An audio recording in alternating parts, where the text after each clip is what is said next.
Queridos irmãos, boa noite. Quero saudar a todos com a paz do Senhor Jesus. Trago a saudação do Supremo Concílio da nossa igreja. Alegria de poder se fazer representar aqui nessa ocasião histórica para a nossa denominação. Louvar a Deus pela obra dele aqui em Rondônia. Graças a Deus, eu rendo pelo privilégio de poder participar dessa ocasião. Estar aqui com os irmãos, nos alegrando pelo que Deus tem feito e na expectativa também de, na oportunidade, aprender mais a respeito dele e da sua palavra. Eu queria nessa noite falar a respeito do que é a igreja, a origem da igreja, o propósito dela, por que ela existe. Quando eu falo igreja, eu não me refiro primariamente à nossa denominação, Igreja Presbiteriana do Brasil, mas a Igreja de Cristo, da qual a Igreja Presbiteriana do Brasil faz parte como expressão visível daquela igreja invisível que Deus elegeu, predestinou e escolheu antes da fundação do mundo. Então, meu objetivo é fazer com que nós entendamos, à luz da Escritura, o que é que esse momento aqui representa. E para que possamos ser gratos a Deus, humildes e dedicados ao trabalho dele aqui na região. Então, o texto que eu usarei é Efésios capítulo 1. Nós vamos do verso 3 até o verso 13. Perdão, até o verso 14. Efésios capítulo 1, de 3 a 14. Carta que o apóstolo Paulo escreveu quando estava preso aos irmãos da cidade de Éfeso, igreja que ele fundou nas suas viagens missionárias. Iniciando então. Bendito Deus e Pai de nosso Senhor Jesus Cristo, que nos tem abençoado com toda a sorte de bênção espiritual nas regiões celestiais em Cristo, assim como nos escolheu nele antes da fundação do mundo, para sermos santos e irrepreensíveis perante ele. E em amor nos predestinou para ele, para a adoção de filhos, por meio de Jesus Cristo, segundo o beneplácito de sua vontade, para o louvor da glória da sua graça, que ele nos concedeu gratuitamente no amado, no qual temos a redenção pelo seu sangue, a remissão dos pecados, segundo a riqueza da sua graça, que Deus derramou abundantemente sobre nós em toda a sabedoria e prudência, desvendando-nos o mistério da sua vontade, segundo o seu beneplácito que propusera em Cristo, de fazer convergir nele, na dispensação da plenitude dos tempos, todas as coisas, tanto as do céu como as da terra. Nele, digo, no qual fomos também feitos herança, predestinados segundo o propósito daquele que faz todas as coisas conforme o conselho da sua vontade, a fim de sermos para louvor da sua glória, nós os que de antemão esperamos em Cristo, em quem também vós, depois que ouvistes a palavra da verdade, o evangelho da vossa salvação, tendo nele também crido, fostes selados com o Santo Espírito da promessa, o qual é o penhor da nossa herança, até o resgate da sua propriedade em louvor da sua glória. Até aqui a leitura da palavra de Deus, meus irmãos. Como eu disse, Paulo escreveu essa carta estando preso em Roma, enquanto aguardava o julgamento pelo imperador a quem ele havia apelado. Os irmãos de Éfeso, que eram filhos espirituais do apóstolo Paulo, estavam preocupados com a situação do apóstolo. Afinal, Paulo era o maior pregador, o maior missionário da cristandade do primeiro século e talvez de todas as épocas. E o grande questionamento é por que é que Deus prenderia o seu maior missionário, o seu maior pregador numa prisão em Roma, quando havia tanto trabalho a ser feito, quando Paulo representava esse evangelho, sendo o apóstolo mais destacado naquela ocasião. E eles estavam preocupados com isso. Paulo, então, sabedor dessa situação, escreve a carta aos Efésios com o objetivo de dizer que os sofrimentos dele pelo Evangelho, na verdade, faziam parte de um plano muito maior e que Deus havia estabelecido antes da criação do mundo. Paulo estava preso por amor à igreja, especialmente a igreja dos gentios, composta daqueles que não eram judeus. Nós podemos dizer que o ponto focal do motivo, ou motivo central pelo que Paulo escreveu a carta, está no capítulo 3, verso 13, quando ele diz assim: portanto, eu peço que não desfaleçais nas minhas tribulações por vós, pois nisso está a vossa glória. Em vez de vocês desfalecerem por causa das minhas tribulações, diz o apóstolo Paulo, em vez de vocês desanimarem pelo fato de que eu estou sofrendo aqui na prisão, vocês lembrem que isso, na verdade, é a glória de vocês, é o motivo de vocês se gloriarem. Por quê? Exatamente porque o ministério de Paulo, como apóstolo dos gentios, fazia parte daquele plano maior de Deus que ele concebeu na eternidade e que nós chamamos de igreja. É por isso que ele começa a carta descrevendo esse plano. Do verso 3 até o verso 14, que foi a passagem que eu li, Paulo descreve como as três pessoas da Trindade estavam envolvidas na concepção, execução e implementação desse plano maravilhoso que é a igreja.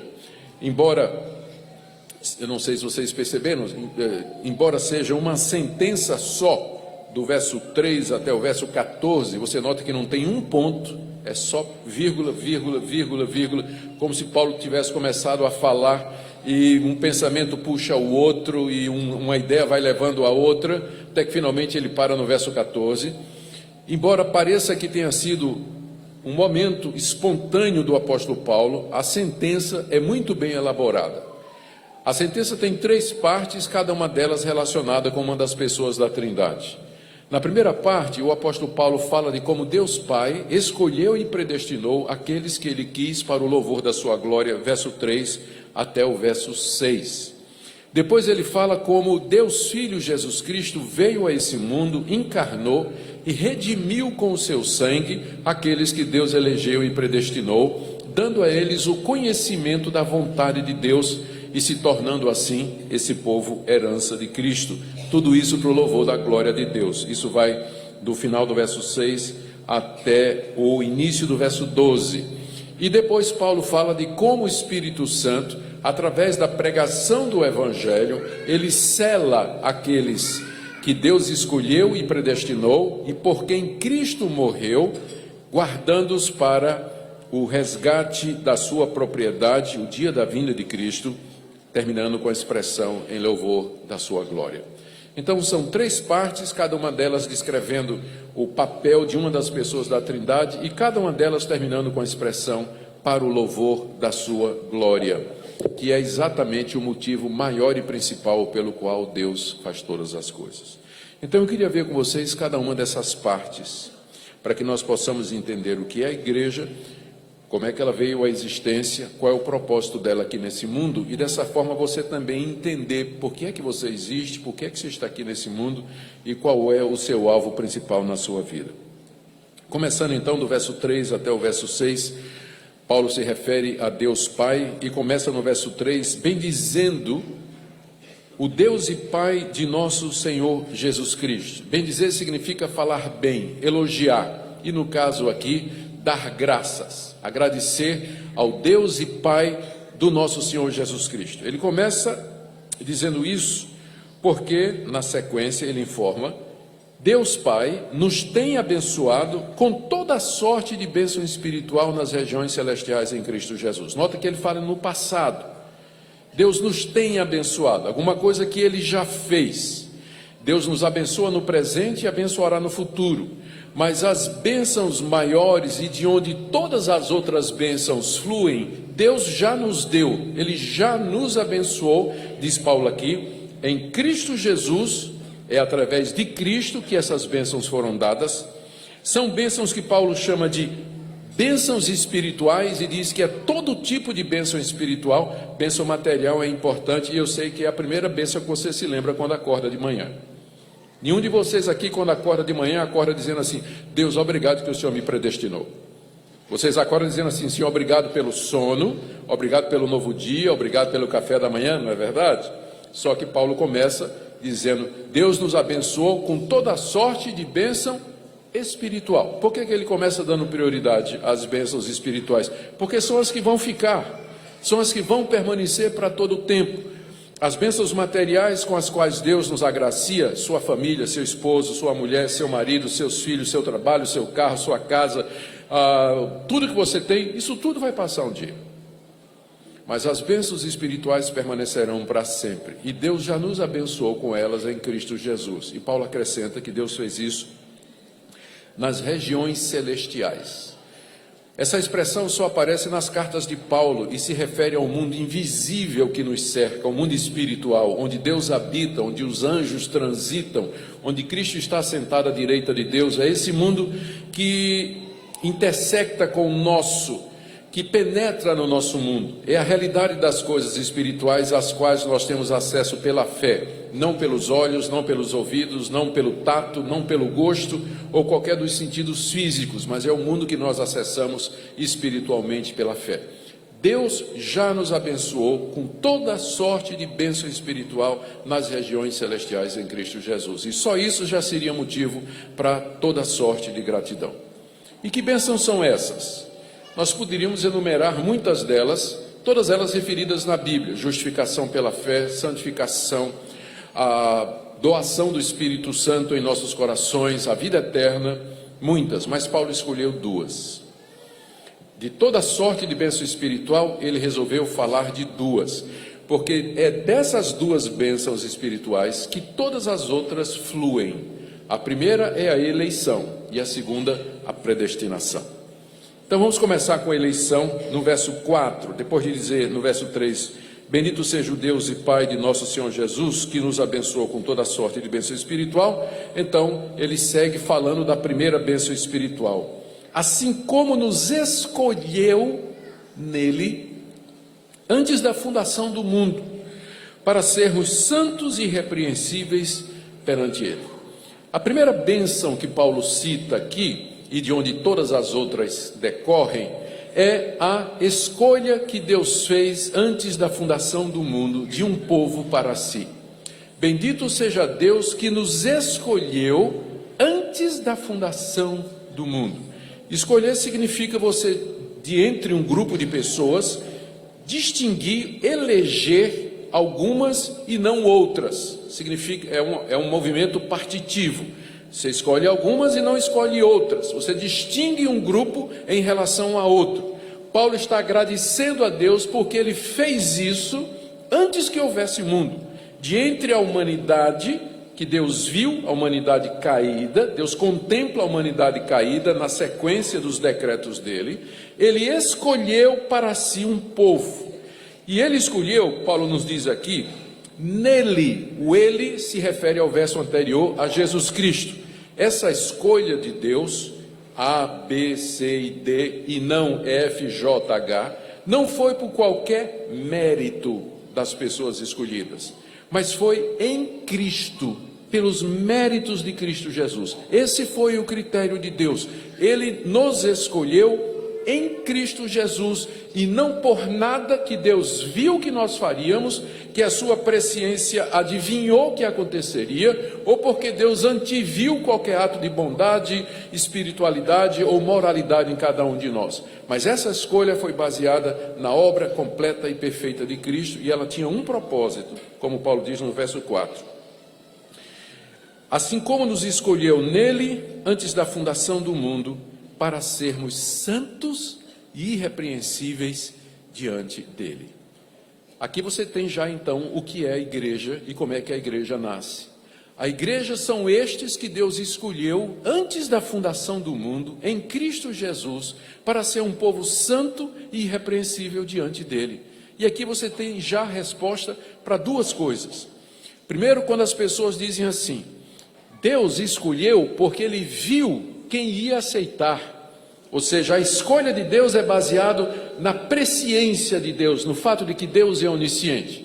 Não, diz o apóstolo Paulo, porque ele escolheu antes da fundação do mundo, antes que você existisse, antes que você tivesse feito o bem e o mal, antes que você tivesse feito alguma decisão, Deus já tinha escolhido aqueles que são seus. Essa expressão antes da fundação do mundo, ela está aqui para dizer que Deus, quando fez a escolha, só tinha ele e ele.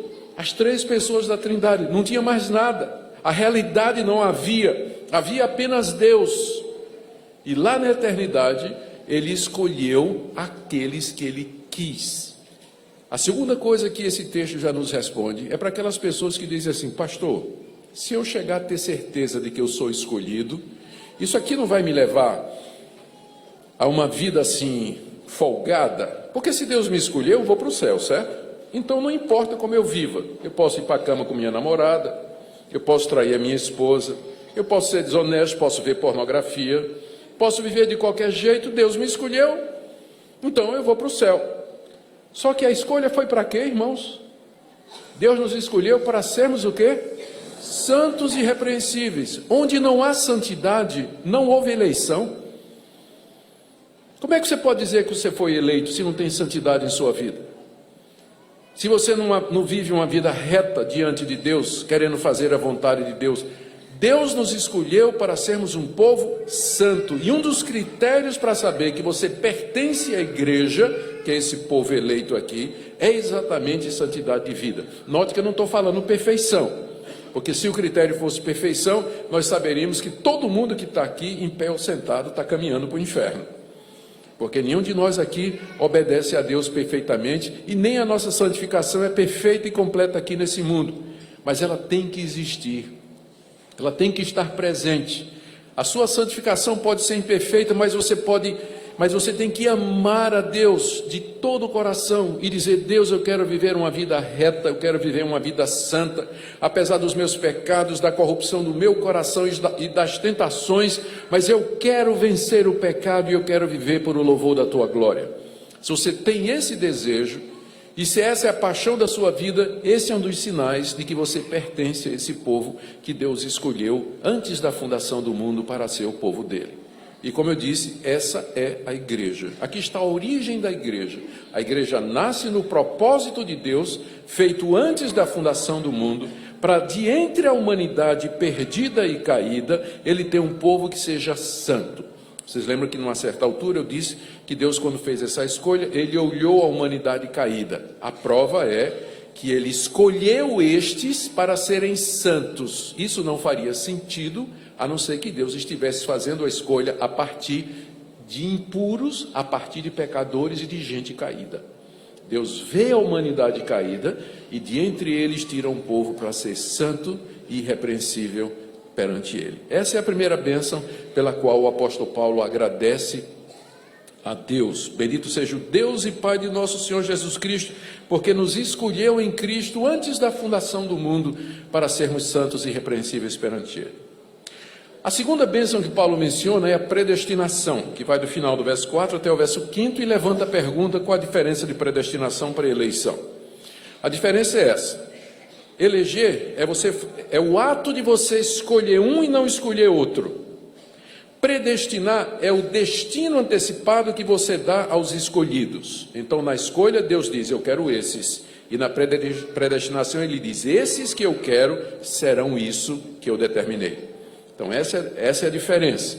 Deus nos escolheu e nos predestinou. São duas coisas diferentes, embora profundamente ligadas. Paulo diz aqui no final do verso 4 o seguinte: em amor nos predestinou para ele, para a adoção de filhos por meio de Jesus Cristo, segundo o beneplácito de sua vontade, para o louvor da glória da sua graça. São várias coisas que Deus diz aqui a respeito, Paulo diz aqui a respeito dessa predestinação que foi feita concomitantemente, juntamente com a eleição. A primeira é que foi um ato de amor. Veja o final do verso 4. E em amor, entra no verso 5, nos predestinou para si. Paulo via a predestinação como um ato de amor. E na cabeça de muita gente, inclusive presbiterianos, isso não entra. Porque muito presbiteriano vai dizer assim: mas é injusto. Se Deus de entre a humanidade escolheu uns para a salvação e não escolheu outros, Deus está sendo injusto. Por que ele não escolheu todo mundo? Não é? Ou por que esses e não aqueles? Então não são poucos os evangélicos e também alguns presbiterianos que lutam com essa questão de que Deus, qualquer escolha que Deus faça, ou qualquer predestinação, seria um ato de injustiça da parte de Deus. Mas pense você o seguinte: injustiça é você tirar o direito de alguém, é você tratar alguém de uma forma que ele não merece, é você tirar o privilégio que alguém tem. Se nós tivéssemos o direito de sermos salvos, se pecadores tivessem o direito de serem perdoados e ir para o céu, e Deus tivesse escolhido somente uns para dar a eles estas coisas e deixado os outros, Deus teria sido injusto. A verdade, porém, é que ninguém merece nada de Deus. Deus não tem a obrigação de salvar ninguém. Se Deus deixasse a humanidade toda ir para o inferno, ele seria justo, porque a humanidade vai para o inferno por causa dos seus pecados, por causa da sua desobediência. Então, quando Deus, de entre a humanidade caída e condenada, ele escolhe alguns que ele quis para serem santos e irrepreensíveis, ele não está sendo injusto, porque ele não está tirando o direito de ninguém, ele está sendo amoroso, porque não deixou a humanidade toda ir para o inferno. É por isso que Paulo diz: e em amor nos predestinou para ele. Para o apóstolo Paulo, predestinação não era uma questão de injustiça, mas era um ato de amor de Deus, porque Deus podia muito bem deixar a humanidade toda ir para o inferno. Se Deus não tivesse escolhido e predestinado para a salvação aqueles que ele quis, vocês sabem quantas pessoas usariam o livre-arbítrio para dizer: eu quero Jesus Cristo, eu quero ir para o céu? Zero. Ninguém, nenhum, porque todos pecaram e carecem da glória de Deus. Não há um justo, não há um sequer, não há ninguém que entenda, não há ninguém que busque a Deus, diz o apóstolo Paulo em Romanos capítulo 3. Se Deus não tivesse feito isso, ninguém da humanidade se salvaria. Por isso que Paulo diz: em amor, Deus nos predestinou. E para o que Deus nos predestinou? Ele diz aqui: nos predestinou para Ele. Que coisa maravilhosa! Eu acho a melhor definição de igreja. É o povo que foi predestinado para Deus, para sermos de Deus, para sermos o povo querido de Deus, o povo amado de Deus, de entre toda a humanidade. Deus nos predestinou para Ele. Aqui você tem a resposta para a pergunta: por que a igreja existe e qual o propósito dela? A resposta em duas palavras: para Ele. Deus nos predestinou para si, para sermos o seu povo, povo amado e um povo querido. E como é que Ele fez isso? Olha a explicação de Paulo no verso 5. Ele fez isso para a adoção de filhos. Esses que Deus escolheu, Ele os predestinou para serem seus filhos adotados, porque filho natural Deus só tem um, que é o Senhor Jesus Cristo. Ele é o Filho unigênito de Deus. Ele é o Filho unigênito de Deus. Todos os outros eleitos e predestinados, eles são filhos adotados por Deus em Cristo Jesus. E aqui mais uma vez está o que é a igreja. A igreja é a família de Deus. A igreja são estes que Deus escolheu de entre a humanidade, de entre os filhos de Adão e Eva, para serem os seus filhos adotados mediante Jesus Cristo. É isso que a igreja é.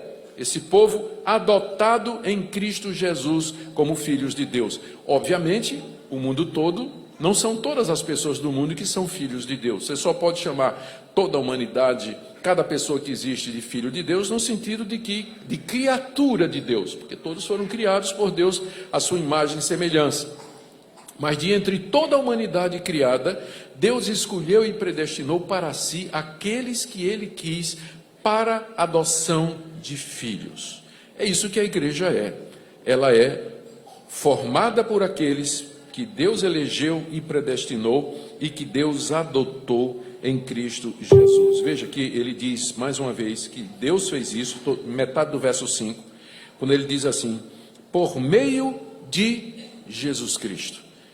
Paulo não cansa de deixar claro de que essas bênçãos espirituais pelas quais ele está bendizendo a Deus, elas nos são dadas não por mérito nosso, mas através do nosso mediador, que é Jesus Cristo.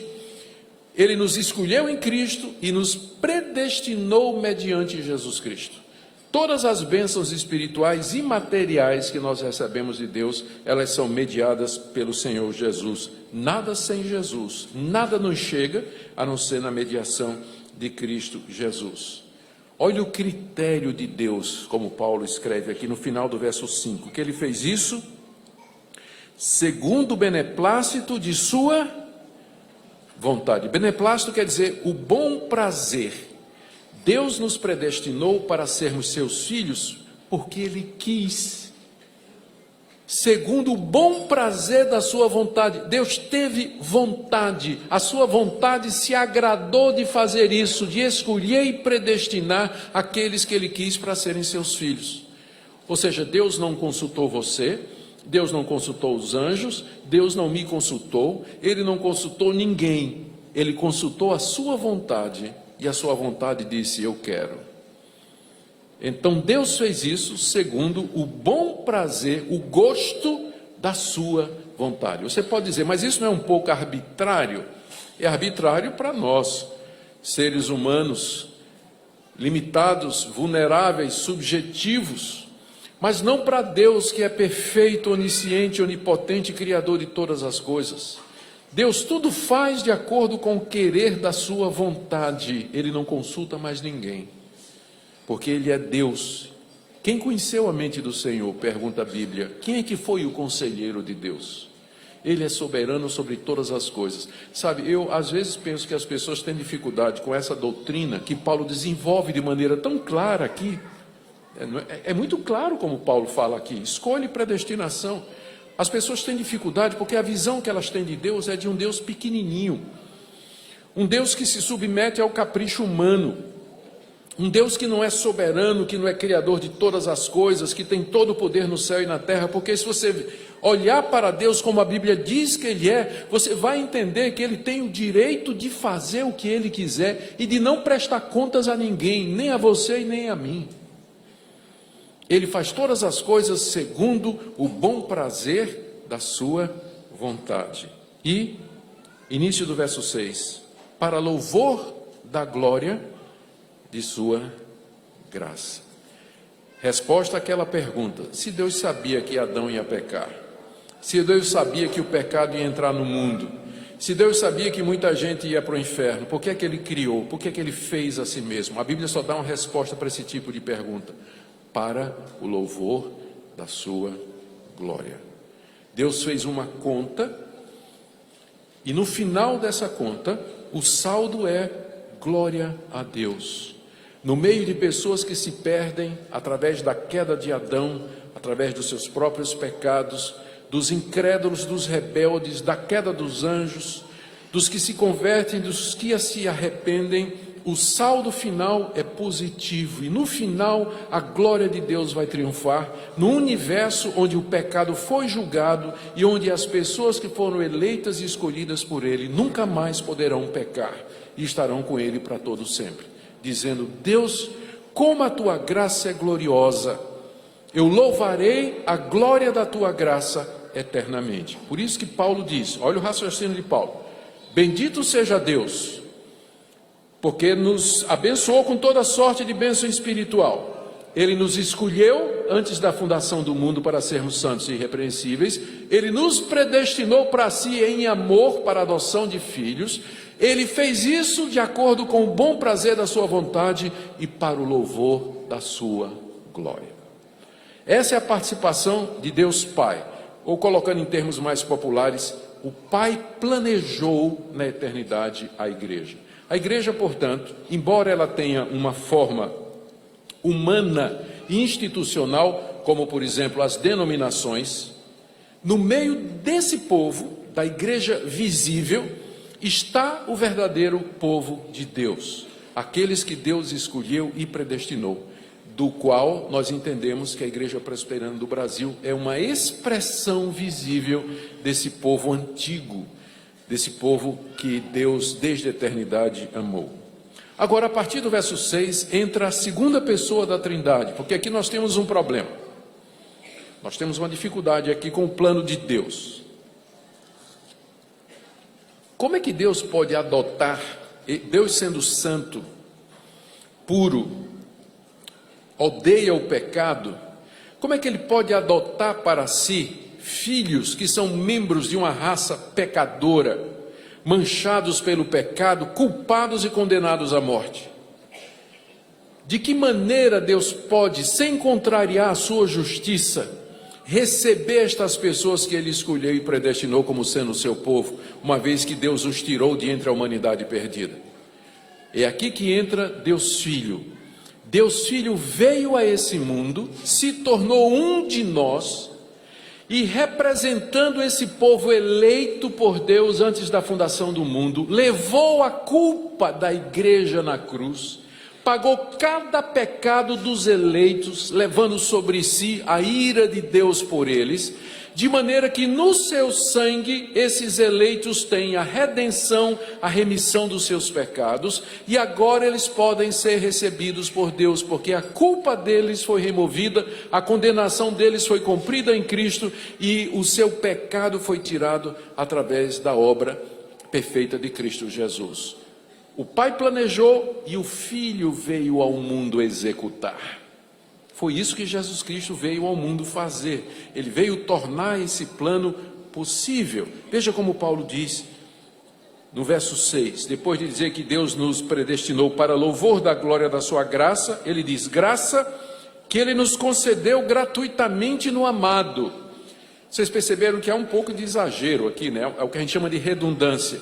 Graça concedida gratuitamente. Não podia dizer só de graça, mas ele diz graça concedida gratuitamente, para deixar claro mais uma vez que não é por causa de você. Você não é o centro de Jesus. Não é, Jesus não fez tudo pensando em você. Não. Jesus veio ao mundo por amor ao Pai, para realizar o desejo do Pai, cumprir aquilo que o Pai havia prometido. É por isso que Paulo enfatiza que é de graça e diz que essa graça ele nos concedeu no amado. Quem é o amado de Deus Pai? Jesus Cristo. Quer dizer que ele não nos ama? Claro que ele nos ama, mas só tem um amado com A maiúsculo, que é Jesus Cristo. E aqui você tem também a resposta para aquela, como diria, a resposta para esse tipo de ensino que parece colocar o homem no centro de todas as coisas, e que é tão popular hoje através dos pastores coach, né, ou do coach, é muito popular. Você já deve ter ouvido aquela explicação assim do tipo: Deus estava se sentindo sozinho lá na eternidade, ou então ele precisava de alguém em quem ele manifestasse o seu amor, alguém com quem ele pudesse se relacionar, porque Deus estava lá sozinho. Já ouviram isso? Que Deus então criou o homem porque ele precisava de companhia, ou queria manifestar o seu amor em alguém? Sabe o que é que isso é? Um erro. Porque Deus é o único ser que é perfeitamente feliz em si mesmo. Ele é completamente feliz, satisfeito e completo. O Pai ama o Filho, e o Pai e o Filho amam o Espírito. As três pessoas da Trindade se conversam, se completam, se amam. Deus é perfeito, ele não tem nenhuma razão fora dele para fazer absolutamente nada. Ele não criou o mundo porque estava sozinho, e ele não fez você porque ele precisava de alguém para expressar o amor, porque o Pai ama o Filho desde a eternidade, e ele é o amado do Pai. Então você não é o centro do coração de Deus ou de Jesus. Deus não tinha menor necessidade de criar você ou a mim ou o mundo.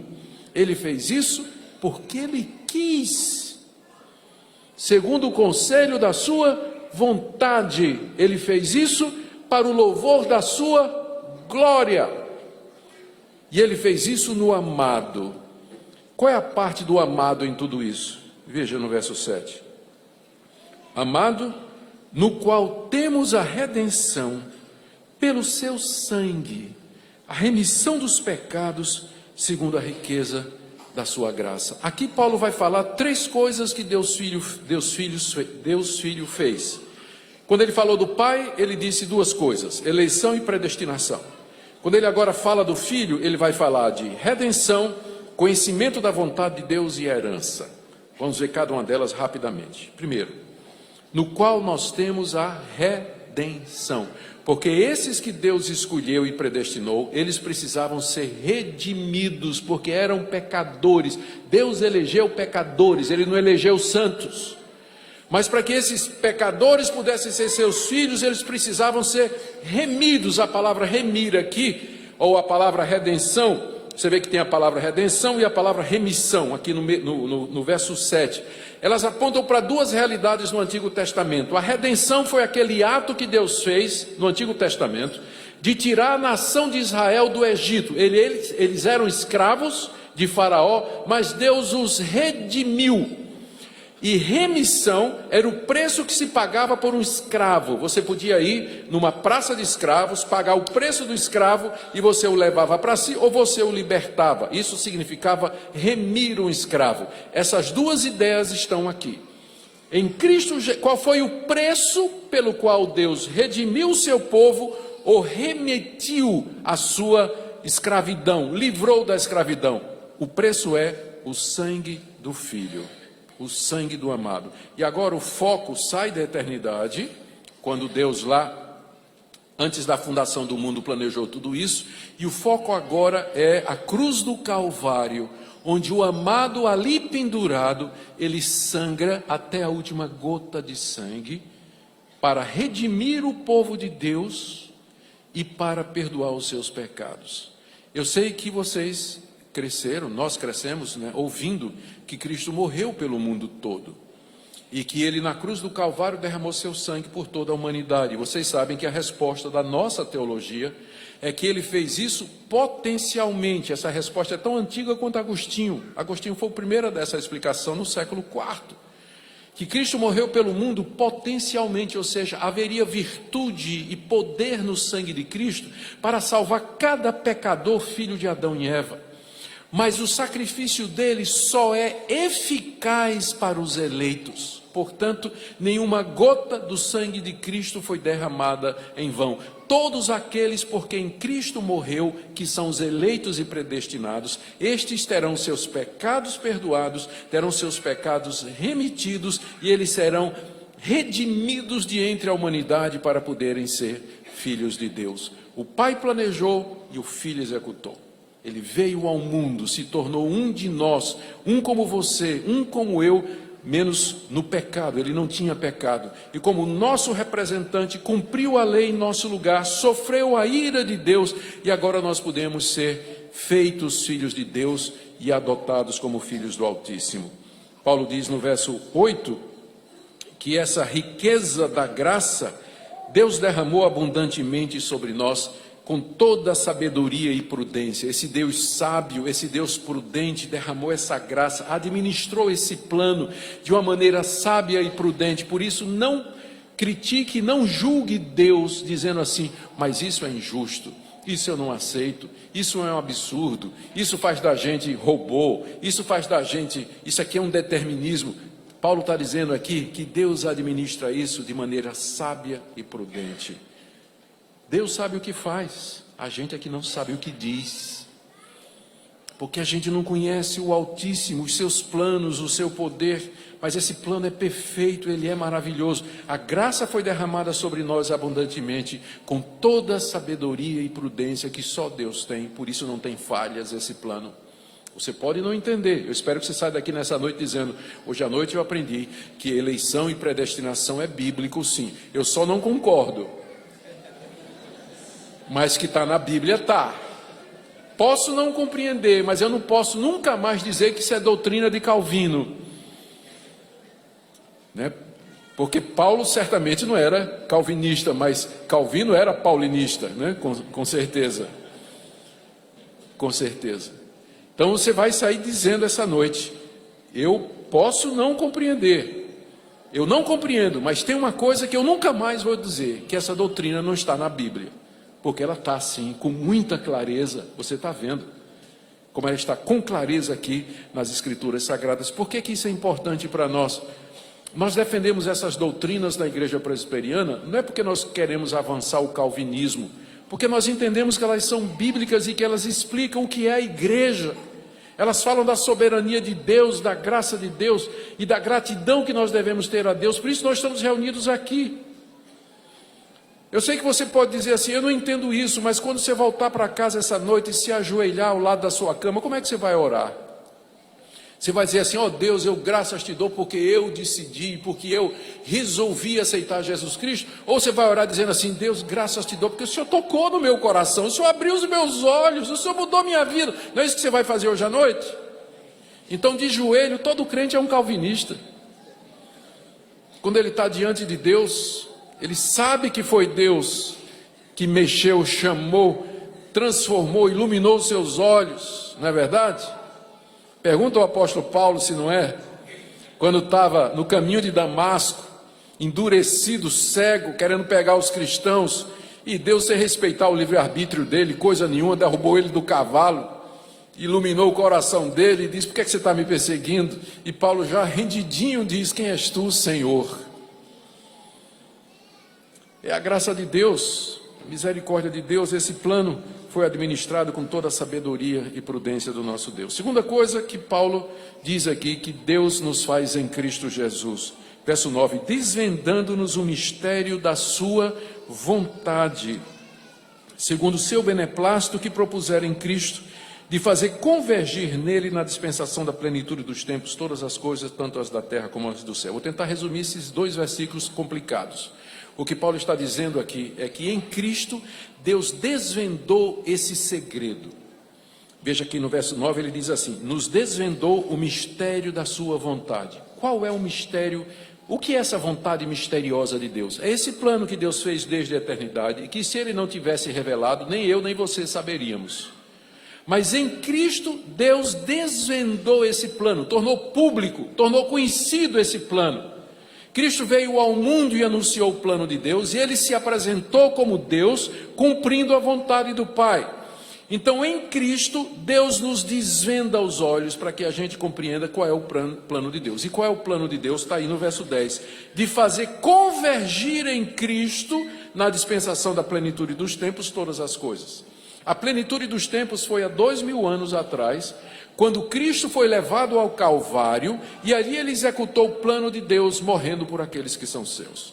Ali foi a plenitude dos tempos, a dispensação da plenitude dos tempos. Ali Deus fez convergir em Cristo todas as coisas antigas e as coisas futuras, as coisas do céu e as coisas da terra. É por isso que a história se divide em antes de Cristo e depois de Cristo.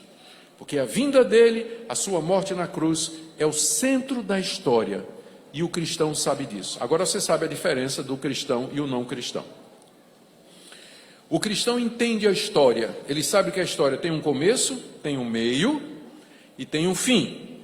Sabe que há um Deus que planejou tudo o que acontece. Cristão, portanto, ele não acredita em acaso, ele não acredita em sorte, ele não acredita em azar e, portanto, ele não lê horóscopo, certo? Não lê horóscopo, porque ele sabe que há um Deus que tem na mão as dispensações dos tempos e que na plenitude desses tempos ele mandou o seu filho na hora certa, no momento certo, porque ele guia e controla todas as coisas. Então o cristão sabe que o mundo não é regido pelo acaso, que não começou, que a vida não surgiu por uma explosão natural não programada, randômica, de elementos que deram origem à sopa primordial de onde veio a vida, e que evoluiu através de mudanças aleatórias, sem sentido, que foram selecionadas pela natureza de acordo com a sobrevivência do mais forte. O cristão disse, precisa mais fé para acreditar nisso do que para acreditar em Deus. O cristão sabe que há um Deus que controla a história, e ele sabe que Deus tem um plano para a vida dele. Os seus amigos que não acreditam nisso, eles acreditam em sorte, azar, acham que as coisas acontecem por acaso ou por coincidência. Eles não têm visão de história, eles não têm, portanto, visão a respeito deles. Eles não sabem quem eles são, de onde vieram e para onde vão, mas o cristão sabe de onde veio, quem ele é e para onde vai. Porque em Cristo o mistério da vontade de Deus é revelado e ele sabe o que é que aconteceu exatamente na história. Terceira coisa que Cristo faz para nós está no verso 11.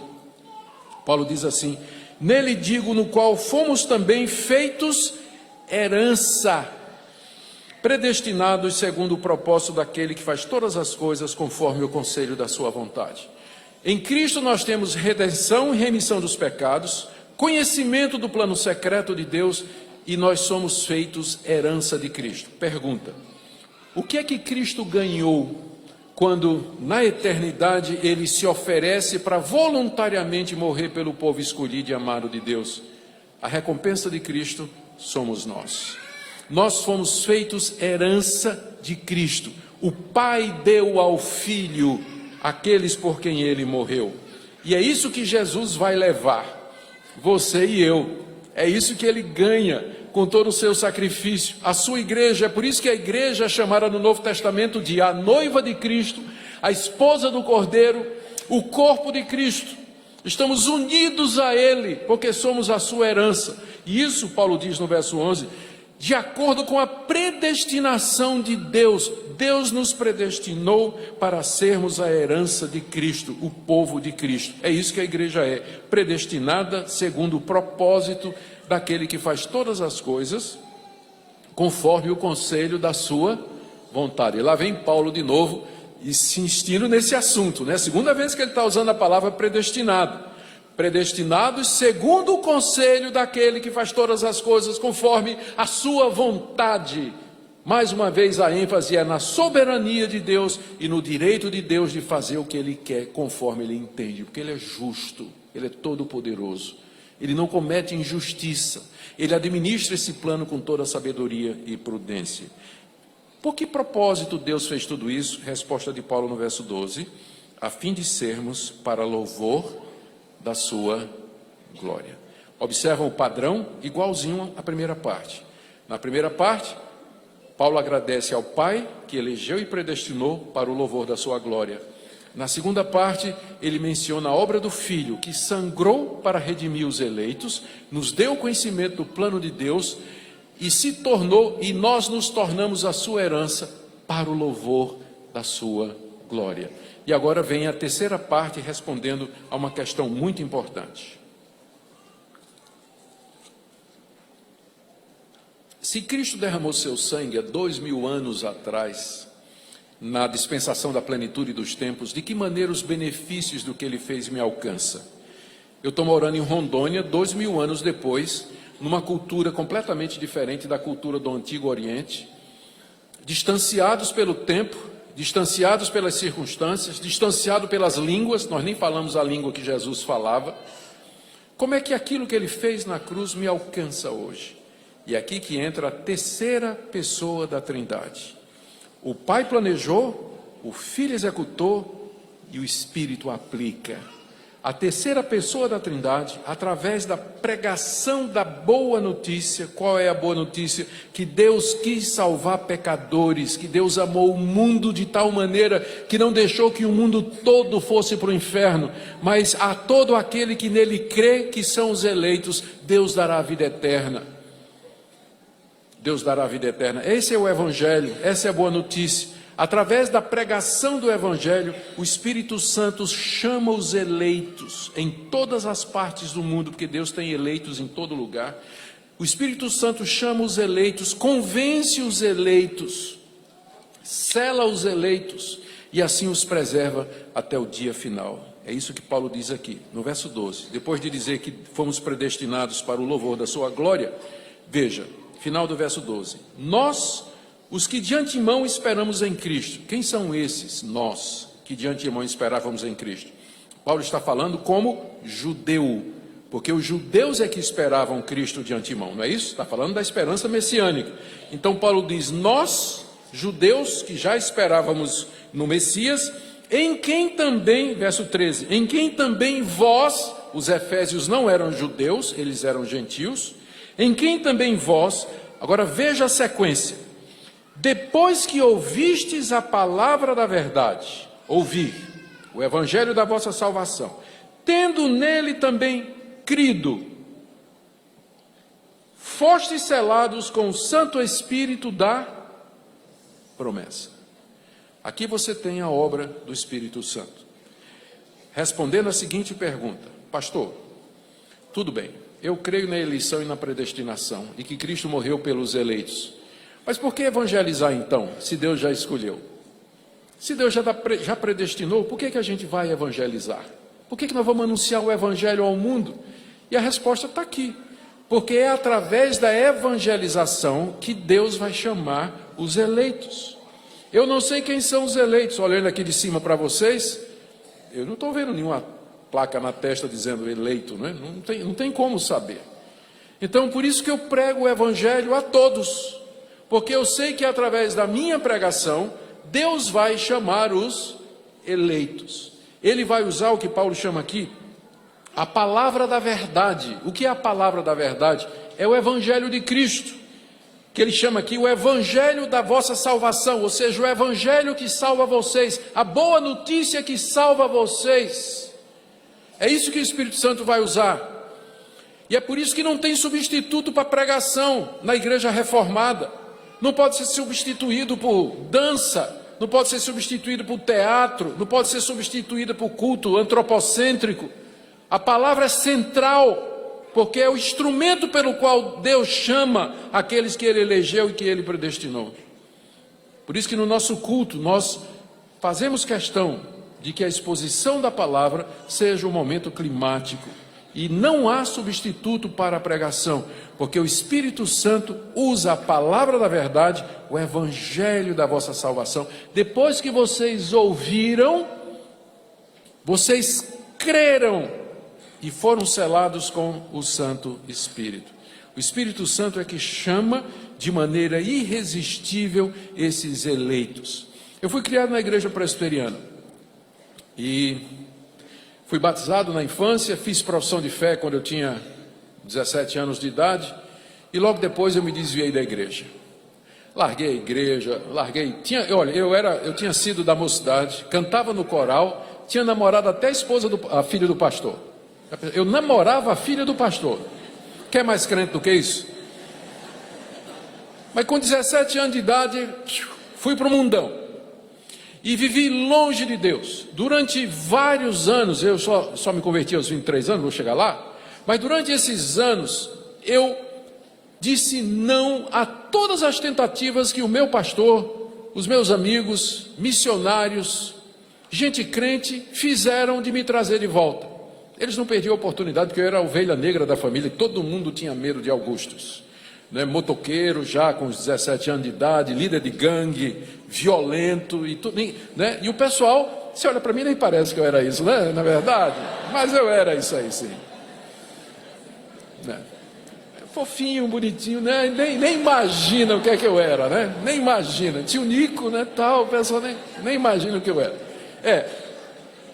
Muito bem.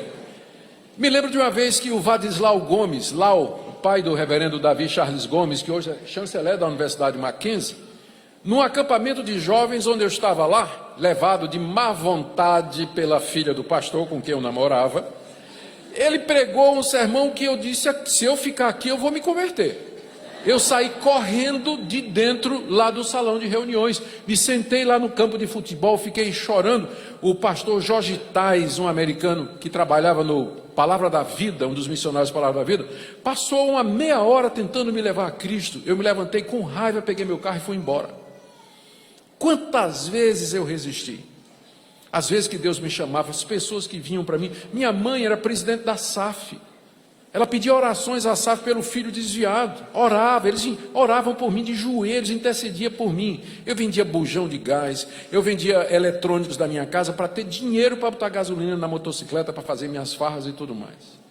E eu era o terror lá de casa. E não queria saber de Deus. Finalmente, aos 23 anos, completamente decepcionado com a vida e desiludido, numa depressão profunda, pensando em dar um fim à minha vida, subi no quarto dos meus pais, onde eu sabia que meu pai tinha uma arma, e eu fui com o objetivo de tirar minha vida. E quem eu encontro, para minha surpresa, minha mãe, sentada na cama, lendo a Bíblia dela e orando. Nem eu esperava por ela e nem ela esperava por mim. Ela, quando eu vi que eu estava transtornado, ela perguntou: o que é, meu filho?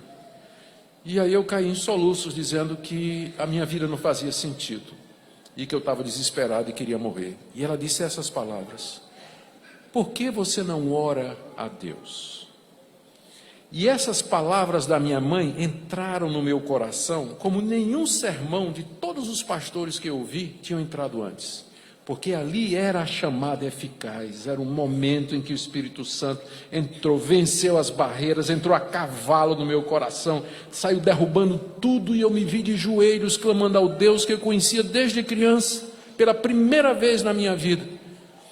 Caiu um fardo de 200 quilos das minhas costas, eu me levantei uma nova criatura ali, até o dia de hoje. Até o dia de hoje. A palavra da verdade, o evangelho da salvação, o Espírito Santo torna essa palavra eficaz no coração dos eleitos e dos eleitos somente. Aos outros, o chamado é geral. A pregação do evangelho é feita a todos. É o chamado geral a toda a humanidade, mas aqueles que Deus elegeu e predestinou, e por quem Cristo morreu, o Espírito Santo no tempo certo vai chamar de maneira irresistível, vai cativar, como o rapaz que cativa a moça, que se veste bem, pelo menos na minha época era assim, hoje em dia é uma desgraça, mas o rapaz se veste bem, ele bota um perfume, ele traz um presente, um mimo, ele romanceia, ele vai ganhando o coração da moça, até que finalmente, voluntariamente, a moça diz sim. Entende? Mas ele ganhou a moça, ele encantou a moça. É isso que o Espírito Santo faz com o eleito. Ele vem, persuade, e aí o eleito voluntariamente, veja que Paulo diz aqui, vocês ouviram e vocês creram. Crer é um ato que eu faço, Deus não crê por mim, sou eu que creio, mas eu creio porque o Espírito Santo me persuadiu, ele se enamorou, fez com que eu me enamorasse de Cristo, eu fui chamado, encantado por ele, de forma que eu não podia dizer outra coisa senão, sim, tu és meu Salvador. E eu creio em ti. Esse é o papel do Espírito Santo. Pai planejou, Filho executou, Espírito Santo chama. E aí ele nos sela. Duas coisas sobre o Espírito Santo. Final do verso 13. Vocês foram selados com o Santo Espírito da promessa. O Espírito Santo funciona como selo, como garantia. Ele é chamado de Espírito da promessa porque ele foi prometido no Antigo Testamento pelo profeta Joel, Isaías, Ezequiel. Todos os profetas falaram que Deus haveria de derramar o seu Espírito sobre o seu povo. Então esse Espírito já veio no dia de Pentecostes, ele é o Espírito da promessa. Quando você crê em Jesus Cristo, esse Espírito sela você, ele garante você, coloca o selo de Deus no seu coração dizendo, ninguém vai tirar você de mim. Ninguém arranca as minhas ovelhas das minhas mãos, disse o Senhor Jesus, porque o Pai é maior do que tudo, e foi o Pai que me deu essas ovelhas. O Espírito Santo garante que a salvação vai ser realizada, e nesse sentido, verso 14, a segunda coisa, ele também é o penhor da nossa herança, até o resgate da sua propriedade em louvor da sua glória. Eu espero que ninguém de vocês saiba o que é um penhor. Penhor é quando você está apertado, vai numa loja de penhores, você pega uma certa quantia de dinheiro e deixa lá aquele relógio maravilhoso de ouro que era do teu pai e do teu avô, como penhor e garantia de que você vai voltar para pagar. É uma garantia de que você vai pagar aquilo que você disse que ia pagar. O Espírito Santo é o penhor, a garantia de que Deus nos dá, de que ele, veja o final do verso 14, ele vem resgatar a sua propriedade. Nós somos propriedade de Deus, porque ele nos elegeu e ele nos comprou com o sangue de Jesus. Ele vem resgatar essa propriedade quando Cristo vier a segunda vez, e até lá o Espírito Santo funciona como selo e como penhor e garantia de que Deus vai cumprir a sua palavra. E por que Deus faz tudo isso? Final do verso 14, em louvor da sua glória. Eu não tenho outra resposta para a pergunta, por que Deus deixou o mal entrar no mundo? Por que Deus colocou o teste para Adão e Eva, sabendo que Adão e Eva iam pecar?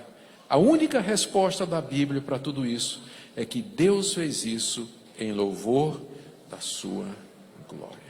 porque no final a glória vai ser dele, porque no final ele vai ser exaltado, ele vai ser engrandecido, e nós, o seu povo, eleito, predestinado, comprado no sangue de Jesus, chamado eficazmente pelo Espírito, selados nesse mesmo Espírito, eternidade afora, vivendo em comunhão com Pai, Filho e Espírito Santo, louvaremos para sempre a sua glória.